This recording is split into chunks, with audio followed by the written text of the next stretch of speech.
I smuggled targeted and unapproved medicine back from India. I did whatever it took to bypass customs, burying the pills deep within ordinary shipments. I cross-checked patient records in advance, dividing the meds precisely into courses of treatment. Every box corresponded to a different patient's name, thoroughly labeled with the exact dosage. I only charged double the Indian retail price. I only sold to patients who brought a confirmed medical diagnosis. I never shipped the goods directly either. I had an old buddy from my hometown handle the handoffs. He knew my background inside and out, verified IDs at the drop-offs, and kept things safe and strictly confidential. For first-time buyers, I'd even throw in an extra week's supply for free. I honestly thought I was doing something that saved lives. I was giving these patients, who couldn't stomach the sky-high prices of the American healthcare system, a sliver of hope, a fighting chance. They called me the Pharma Robin Hood. They sent me thank you letters and kept an ear to the ground for any police movement. Watching their trembling hands when they received the drugs, I felt all the risk was worth it, until Chloe showed up. She stood outside my yard, clutching her father's pathology report. After I told her the price, she lowered her head, silent. For a moment, her eyes darted around quietly. Then she smiled. The day Chloe came to pick up the meds, she claimed another patient had referred her. She was a recent graduate from a top-tier nursing program.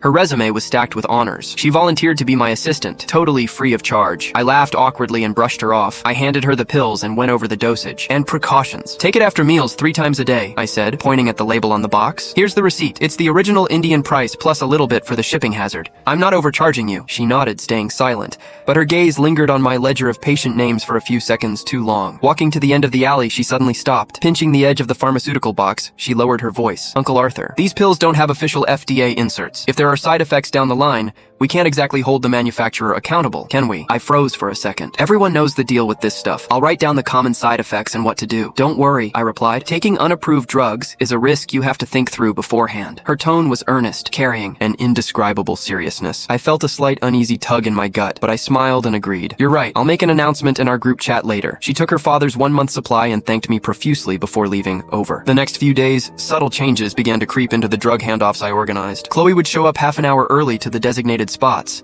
She'd help me translate the foreign instruction leaflets. She'd chat with the patients' families about medical advice. She was a nursing major after all, and she sounded incredibly professional. Whenever I was overwhelmed, she'd step in on her own to verify medical records and prescriptions. The patients quickly got to know her and loved her. They started calling her Nurse Chloe. Chloe knows so much. After she talked to me, I felt a lot better. Chloe is so sweet. She doesn't mind our endless questions at all. You can really tell she studied medicine. So professional and caring. Hearing the praise, the slight resistance I felt towards her dissipated. Maybe I was just being paranoid. Having such a sensible and warm-hearted girl willing to help out was a good thing. A week later, I went to the storage unit on the weekend